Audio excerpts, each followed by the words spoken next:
Everyone, how are you?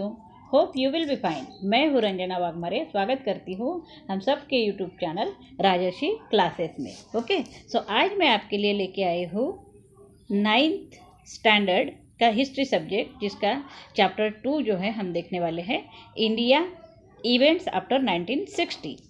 इस lesson हमने पहले ही दे दिया है। वो अगर आपको देखना है तो आपको क्या करना पड़ेगा, राजर्षि क्लासेस को लाइक करना पड़ेगा, शेयर करना पड़ेगा और सब्सक्राइब करना पड़ेगा, और बेल आइकन को क्लिक करना पड़ेगा, जिससे कि आपको सारे नोटिफिकेशन इसके पहले के लेसन जो है आपको मिल जाएंगे। ठीक है, और let we start the lesson. India events after 1960 के बाद में जो है जो भी इंडिया हमारा डेवलप किया है उसके बारे में यहाँ पर दिया हुआ है। ठीक है, India becomes independent in 1947 CE। We know that the India is independent in 1947। India accepted the constitutional framework in 1950। और इंडिया ने जो है हमारा कॉन्स्टिट्यूशनल फ्रेमवर्क जो है, घटना बोलते हैं जिसे, वो 1950 के बाद से जो है अपनाना शुरू किया। And become a sovereign democratic nation, और जो है एक डेमोक्रेटिक कंट्री जो है हमारी बन गई थी। Okay, the Indian society is multicultured and people of a various languages, religions, ethnicities and caste live together. तो हमारे इंडियन सोसाइटी में जो है मल्टीकल्चर्ड पीपल जो है रहते हैं, जो जिनकी अलग अलग लैंग्वेज है, अलग धर्म है, अलग अलग जो है उनका कास्ट है, ये सभी जो है मिलकर जो है हमारे इंडिया में रहते हैं। ठीक है, during the initial period after independence, जब इंडिपेंडेंस के बाद का जो हमारा शुरुआत का पीरियड है, India needed to solve different issues of economic, political and social development. India जो है सॉल्व डिफरेंट इशू, मतलब हर एक प्रॉब्लम पे जो है इंडिया को फेस करना पड़ा, जैसे कि इकोनॉमिक है, पॉलिटिकल प्रॉब्लम है, या फिर सोशल डेवलपमेंट है, इन सब पे जो है ज़्यादातर ध्यान देना पड़ा। ठीक है, the establishment of the planning commission and emphasis on industrialization was a means to achieve economic development and to eliminate poverty in India। तो जब प्लानिंग कमीशन बैठा, मतलब इंडिया को जो है कैसे डेवलप करना है, इसलिए जब प्लानिंग कमीशन की जो फॉर्मेशन हुई, सो उन्होंने जो है सबसे पहला जो इम्पोर्टेंस किसको दिया, इंडस्ट्रियलाइजेशन को, मतलब was a means to achieve economic develop, जिससे कि हमारा इकोनॉमिक डेवलपमेंट जो है वो बढ़ सके, and to eliminate poverty in India, और जो हमारी जो गरीबी है वो मिट सके। तो successful conduct of a election and faith in democratic traditions made it possible for us to achieve political stability. और ये पॉलिटिकल स्टेबिलिटी अगर स्टेबल रहे, सक्सेसफुली जो है वो कंडक्ट करे इलेक्शन में, and faith in democratic tradition, और जो हमारा डेमोक्रेटिक ट्रेडिशन है वो अगर पॉसिबल हो तो ही जो है हम पॉलिटिकल स्टेबिलिटी जो है अचीव कर सकते हैं। Okay, at the same time several social reformers including policies and programmes for the weaker section of the societies were sought to be implemented. और इसी जो यही टाइम जो था जब सेवरल सोशल रिफॉर्मर, मतलब ये जो सोशल रिफॉर्मर थे, मतलब जो समाज के बारे में जागरूक थे या फिर समाज के लिए काम करते थे, उन्होंने जो है अपनी पॉलिसीज और प्रोग्राम्स जो है वीकर सेक्शन के लिए बनाए। ठीक है, और वो इम्प्लीमेंट भी करने लगे। यहाँ तक समझ में आया आपको? Next, the 1960s। अब 1960s में क्या हुआ वो हमको देखना है। In the decade of the 1960s several events awkward which has a hug impact on the political situation in India. और 1960s के बाद में जो है कुछ ऐसे इवेंट्स हुए जिससे कि इसका ह्यूज इम्पैक्ट जो है हमारे बहुत बड़ा इम्पैक्ट जो है हमारे पॉलिटिकल सिचुएशन में पड़ा। ठीक है, द रीजन ऑफ गोवा, जैसे गोवा का का जो रीजन है या फिर Diu Daman were freed from Portuguese rule. तो दीव दमन गोवा जो है अभी भी पोर्तुगीज के अंडर में था, उनके उसमें था। तो ये जो है दीव दमन और गोवा जो है वो भी फ्री हो गया after 1960। Okay, and they also become a part of India, और वो भी जो है इंडिया का एक पार्ट हो गया। ठीक है, the tension between India and China on the northern border which has been rising since 1950। और 1915 में जो 50 में जो है एक टेंशन बहुत बड़ा था इंडिया और चाइना का नॉर्थन बॉर्डर पे, जो बहुत मतलब एक प्रॉब्लम के जरिए वो हमारे सामने आया था। Culmination in the war of 1962 between two countries. और उस टाइम जो है 1962 में जो है एक वार भी हुआ, किसका, चाइना और इंडिया का, between two countries.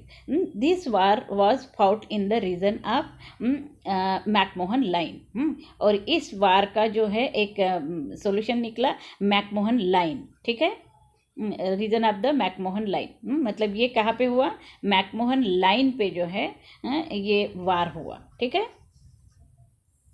After India become independent prime minister Pandit Jawaharlal Nehru lead to the country. तो इंडिया जैसे ही इंडिपेंडेंस हुआ तो पहले हमारे प्राइम मिनिस्टर कौन बने, पंडित जवाहरलाल नेहरू, और उन्होंने ही जो है इंडिया को लीड किया। Okay, he was the architect of India's foreign policy. और ये जो है पंडित जवाहरलाल नेहरू को क्या कहा जाता है, architect of India's foreign policy, मतलब ये जो इंडिया की फॉरेन पॉलिसी जो है उसके जो है वो निर्माता थे। ठीक है, his contribution to the social and economic development of India is significant. और उनका जो कॉन्ट्रीब्यूशन है जो हमारे सोशल लाइफ पे, सामाजिक लाइफ और इकोनॉमिक डेवलपमेंट के लिए जो है बहुत बड़ा जो है एक काम है। ठीक है, Jawaharlal Nehru passed away in 1964। और जवाहरलाल नेहरू की जो है डेथ कब हुई, 1964 में। Lal Bahadur Shastri succeeded him and become the next prime minister. और उसके बाद में जो है लाल बहादुर शास्त्री जो है हमारे सेकंड प्राइम मिनिस्टर बने। ये जो है लाल बहादुर शास्त्री है। ठीक है, became the next prime minister of India during the tenure India and Pakistan went to war over the Kashmir issue in 1965। और इस पीरियड में जब लाल बहादुर शास्त्री जो है प्राइम मिनिस्टर बने उस पीरियड में इंडिया और पाकिस्तान में जो है कश्मीर को लेके जो है एक बहुत ज़्यादा इशू चल रहे थे। कब, 1965 में। The Soviet Russia tries to mediate between the two countries. और सोवियत रशिया जो है वो जो है ये जो हमारा इशू था कश्मीर को लेके इंडिया का और पाकिस्तान का, इसमें जो है मीडिएटर का काम करने का वो सोच रहे थे। सो लाल बहादुर शास्त्री गेव्स द स्लोगन जय जवान जय किसान। लाल बहादुर शास्त्री ने जो है का नारा क्या था, जय जवान जय किसान, with which is highlighted the importance of Indian soldiers and Indian farmers. तो इस जय जवान जय किसान के नारे में क्या बताया गया है कि Indian soldiers and Indian farmers को जो है बहुत ज़्यादा इम्पोर्टेंस दिया गया। Okay, Lal Bahadur Shastri breathe his task at Tashkent in 1966। में 1966 में जो है इन्होंने आखिरी सांस ली। ठीक है, so he was dead. Then Indira Gandhi becomes the prime minister. उसके बाद में जो है इंदिरा गांधी जो है प्राइम मिनिस्टर बनी हमारी एंड ऑफ इंडिया इन 1966। ये 1966 में जो है इंदिरा गांधी प्राइम मिनिस्टर बनी। Her decision making ability was admirable. और इनका जो डिसीजन मेकिंग जो है उनकी एबिलिटी वो बहुत ही ज़्यादा एडमायरेबल थी, मतलब बहुत अच्छी थी। Her decision regarding the nationalisation of banks and cancelling pension of princes had far reaching effect. और इंदिरा गांधी के ही वक्त में जो है जो है नेशनलाइजेशन ऑफ अ बैंक हो गया। बैंक जो है नेशनलाइज हो गई, and cancelling the pension of a princess, और जो प्रिंसेस थे उनको जो पेंशन मिलता था तो वो जो है बंद हो गया। ठीक है। So during her tenure Pakistan oppressive policy in east Pakistan result in a big movement there.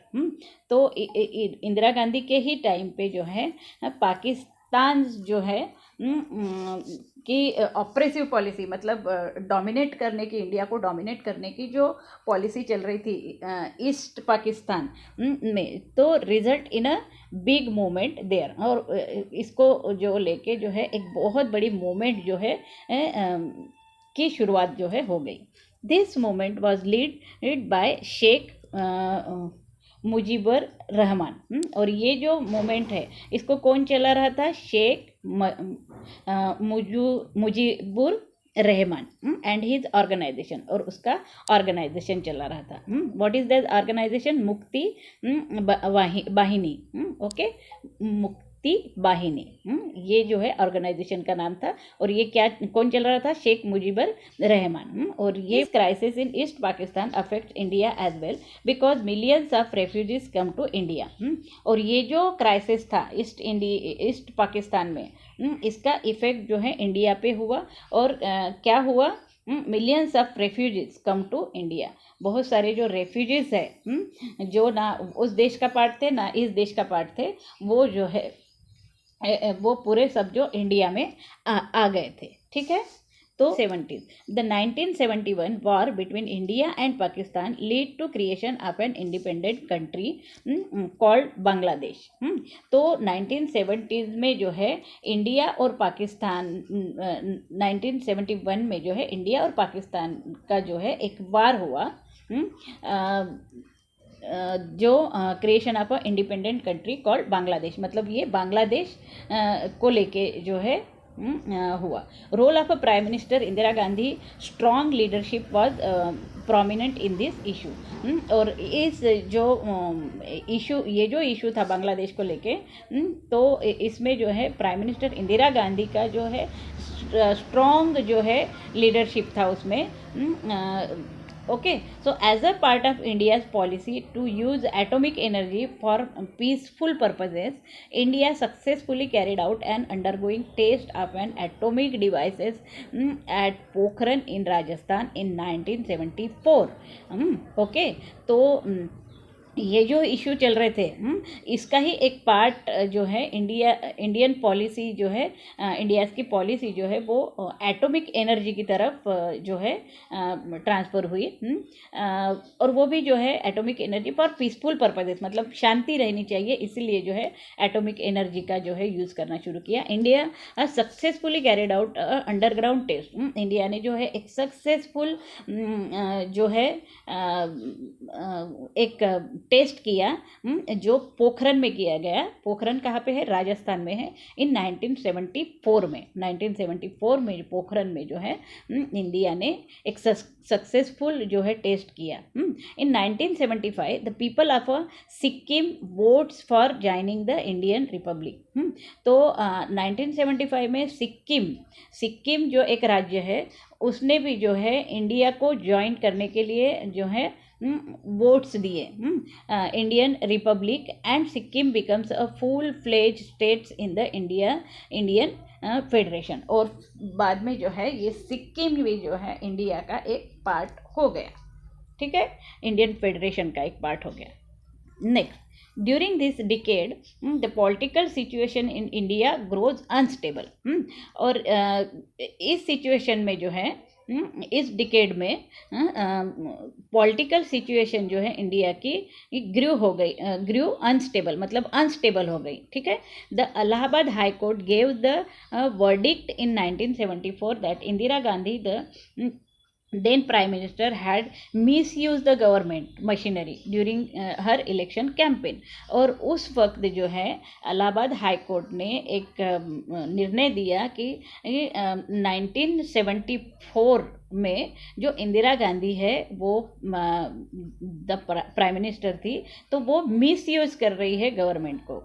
कैसे गवर्नमेंट मशीनरी को कैसे इलेक्शन कैंपेन में गलत इलेक्शन कैंपेन को गलत तरीके से यूज़ करके। Okay, so it leads to nation wide strikes and protest, और इसके खिलाफ जो है पूरे नेशन में स्ट्राइक्स हुए और प्रोटेस्ट हुए। ठीक है, during this period the situations become more complicated, और ये जो स्ट्राइक्स हुए, प्रोटेस्ट जो हुए, इसमें जो है सिचुएशन बहुत ज़्यादा कॉम्प्लिकेटेड हो गई due to the movement led by Jayaprakash Narayan. और ये जो मूवमेंट है किसने चलाई थी? जयप्रकाश नारायण ने।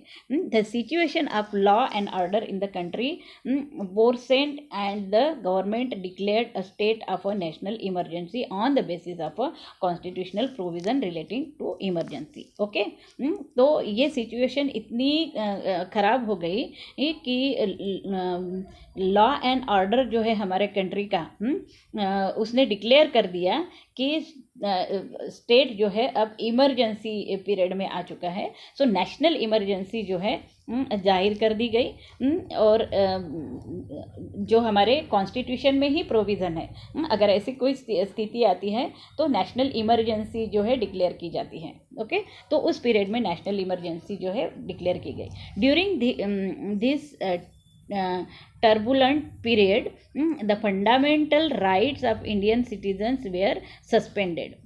तो ये जो सिचुएशन थी, ये जो ख़राब सिचुएशन आ गई थी, इसमें जो है हमारे जो फंडामेंटल राइट्स है, जो लोगों के जो हक है इंडियन सिटीजन्स के, वो जो है खतरे में आ गए थे। Due to the emergency the Indian administrations become disciplined. तो ये जो इमरजेंसी थी तब जो है Indian administration become discipline, but the human rights were restricted. जो हमारे ह्यूमन राइट्स है, हमारे जो हक है, उसको रिस्ट्रिक्ट किया गया, और लेकिन हमारा एडमिनिस्ट्रेशन जो है वो डिसिप्लिन में ही था। The period of a national emergency lasted from 1975 to 1977। और ये जो पीरियड है नेशनल इमरजेंसी का, वो कब तक ख़त्म हुआ, कौन से पीरियड में चला? 1975 से लेके तो 1977, मतलब 2 साल तक जो है ये पीरियड चला। And after that general elections were conducted, और फिर बाद में जो है एक जनरल इलेक्शन लिया गया। On the backdrop of the emergency, many opposition parties came together and formed a party called the Janata party. और इस पीरियड में जो है, इस इमरजेंसी के पीरियड में बहुत सारी अपोजिट पार्टी जो थी वो मतलब एक हो गई और उन्होंने जनता पार्टी का फॉर्मेशन किया। The Congress party lead by Indira Gandhi was roundly defeated by this newly form Janata party. और ये जो कांग्रेस पार्टी है जो इंदिरा गांधी चलाती थी, उसको जो है डिफीट किया जनता पार्टी ने। Okay, so majority Desai become Morarji Desai become the prime minister. और जनता पार्टी जब आई तो मोरारजी देसाई जो है वो प्राइम मिनिस्टर बने। But under his leadership the Janata party government couldn't last long due to internal differences। तब ये ज़्यादा दिन तक नहीं चली क्योंकि उनके अंदर में ही जो है बहुत सारे इंटरनल डिफरेंसेस हो चुके थे। ओके, उनका जो है एक में एक से ताल जो है जम नहीं रहा था, तो इसलिए जनता पार्टी ये ज़्यादा दिन तक नहीं चली। चरण सिंह सक्सीडेड हिम। तो चरण सिंह ने जो है चुनाव जीत लिया, but even his government was a short life one. लेकिन उनकी भी जो गवर्नमेंट है बहुत ही शॉर्ट टाइम तक रही। Elections were conducted once again in 1980। फिर जो है फिर से इलेक्शन हुए 1980 में, and the Congress party under the leadership of Indira Gandhi came to power again. और फिर से जो है इंदिरा गांधी जो है पावर में आ गई। ठीक है, देन द 1980s, अब 1970s हो गया, अब 1980s में क्या हुआ वो हम देखेंगे। During this decade the Indira Gandhi Indian political system faced many new challenges. और इस पीरियड में 1980 के जो है इंडिया जो है इंडिया का जो पॉलिटिकल सिस्टम है वो बहुत सारे चैलेंज से गुजर रहा था। The Sikh in Punjab demanded on independent states of Khalistan and began a movement which went on to become violent and destructive। तो इस पीरियड में जो है सिख जो है पंजाब के जो सिख है वो क्या डिमांड कर रहे थे, अपना एक independent state that is called Khalistan, and began a movement which went on, और उन्होंने जो है एक मूवमेंट शुरू कर दिया खालिस्तान, नया जो है एक इंडिपेंडेंट स्टेट खालिस्तान बनाने के लिए। और वो जो मूवमेंट है वो बहुत ज़्यादा वायलेंट और डिस्ट्रक्टिव था, मतलब उन्होंने बहुत ज़्यादा जो है डिस्ट्रक्टिव वर्क किए, ओके, उसके लिए। So Pakistan had lent it support, और इसमें जो है पाकिस्तान ने उसका सपोर्ट किया to this movement, okay. So the Indian army was sent into the golden temple at Amritsar. तो इंडियन आर्मी को जो है कहाँ पे सेंट किया गया, गोल्डन टेम्पल जो है अमृतसर का, वहाँ पे a holy shrines of the Sikhs in 1984 to evict the terrorist who had allegedly taken shelter there। और ये जो है गोल्डन टेम्पल सिख लोगों का एक बहुत ज़्यादा होली प्लेस है, मतलब उनका एक बहुत अच्छा प्लेस है जहाँ पे वो माथा टेकने के लिए जाते हैं। तो ये इस प्लेस में जो है टेररिस्ट जो है ने शेल्टर लिया। So one of the bodyguard in Indira Gandhi personal security assassinated her. और ये जो इंदिरा गांधी का जो एक बॉडीगार्ड था, पर्सनल बॉडीगार्ड जो था इंदिरा गांधी का, उसने ही जो है इंदिरा गांधी को जो है गोली मारकर उनकी हत्या कर दी। Okay, so during this period an organization called United Liberation Front of Assam carried on a major movement in North East India। और इस पीरियड में जो है एक ऑर्गेनाइजेशन है जिसका नाम है यूनाइटेड लिबरेशन जो है front of Assam, united liberation front of Assam, ULFA, ULFA, carried on a major movement. इनकी जो है एक बहुत बड़ी मूवमेंट जो है नॉर्थ ईस्ट इंडिया में चल रही थी, ओके। ओके, सो राइट आफ्टर इंदिरा गांधी, जैसे ही इंदिरा गांधी का असैसिनेशन हुआ इन 1984 में, Rajiv Gandhi became the prime minister of India. तो उसके बाद में जो है राजीव गांधी जो है हमारे प्राइम मिनिस्टर बने। He tried to make several reform in the field of Indian economy and that of science and technology. और जैसे ही राजीव गांधी जो है प्राइम मिनिस्टर बने, उन्होंने जो है हमारे इंडिया को जो है इकोनॉमिकली डेवलप करने के लिए साइंस और टेक्नोलॉजी पे ज़्यादा ध्यान देना शुरू कर दिया। He took the leads to solving the issues of the Tamil minority in Sri Lanka. अब ये जो है राजीव गांधी जो तमिल माइनॉरिटी का जो इशू था श्रीलंका में, उसके ऊपर जो है वो उन्होंने काम किया। He promoted the ideas of a united Sri Lanka with internal autonomy to the Tamil community, but his effort in this regard proved to be in vain। Okay, तो इन्होंने जो है श्रीलंका का जो प्रॉब्लम था, promote the idea of United Sri Lanka को जो है यूनाइट होने का एक मार्ग बताया, जो तमिल कम्युनिटी का जो भी प्रॉब्लम चल रहा था तो उसके लिए यूनाइट होने का जो है एक मार्ग बताया। But this effort in the regard prove to be in vain, लेकिन वो काम में नहीं आया। He face a lot of criticism in the contest of corruption that took place during the defence equipment deal, या फिर specially the purchase of a long ranges cannons from a foreign company called Bofors. Okay, और जब Rajiv Gandhi prime minister थे तब बहुत सारा जो है उनके खिलाफ जो है क्रिटिसिज्म हुआ, किसके बारे में, करप्शन के बारे में। That takes place during the defence equipment deal, मतलब जो डिफेंस के जो इक्विपमेंट मतलब लड़ाई के जो भी इक्विपमेंट का डील हुआ खरीदने का, तो उसमें जो है बहुत ज़्यादा करप्शन हुआ, ऐसा उनके ऊपर आरोप लगा। Specially the purchase of a long range Canon, जो लॉन्ग रेंज कैनॉन थे जिसका परचेसिंग हुआ फॉरेन कंपनी से, तो उसमें बहुत ज़्यादा करप्शन होने का आरोप जो है उनके ऊपर लगा, जिसको कि बोफोर्स के नाम से जाना जाता है। ठीक है, political corruption become a crucial issue in the general election that follow. और ये जो पॉलिटिकल करप्शन जो हो गया था, ये जो है एक बहुत बड़ा इशू हो गया था, और इसका जो है general election that followed and the Congress party was defeated.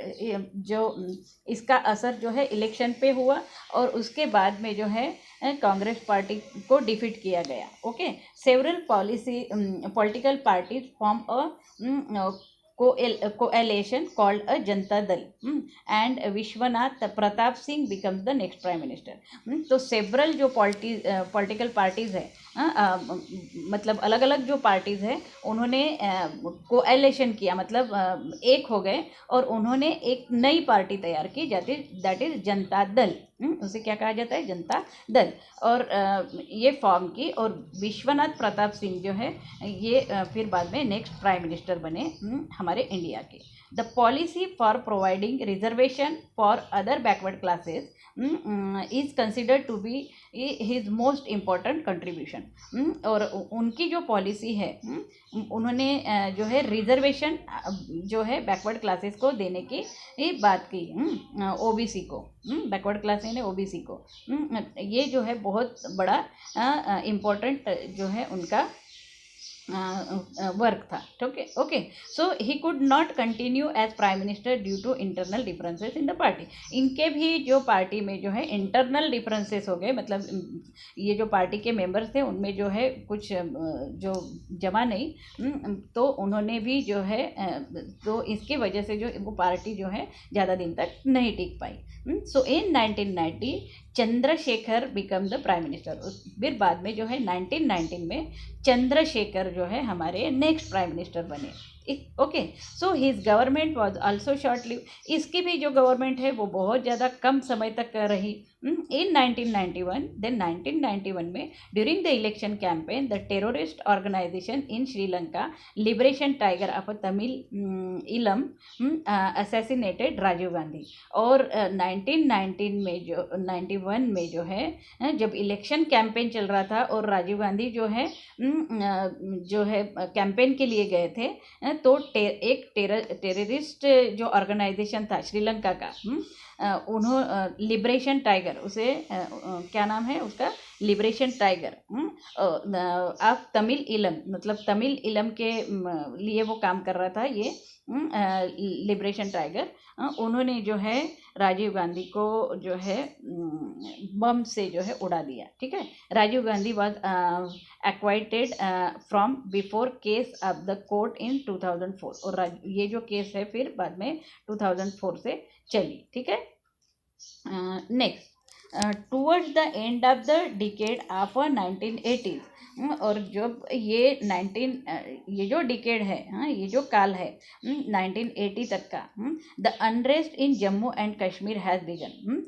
तो जम्मू और कश्मीर का वाद जो है वो चलते ही रहा। ठीक है, this problem grow serious day by day. और ये जो जम्मू और कश्मीर का प्रॉब्लम जो है वो डे बाय डे जो है बहुत ज़्यादा सीरियस होने लगा। So it has taken the form of a terrorism. और इससे जो है एक टेररिज्म जो है हमारे देश में शुरू हो गया। द टेररिस्ट जो है activities they are forced the Kashmir pandit. और ये जो टेररिस्ट एक्टिविटी है वो कौन कर रहे थे?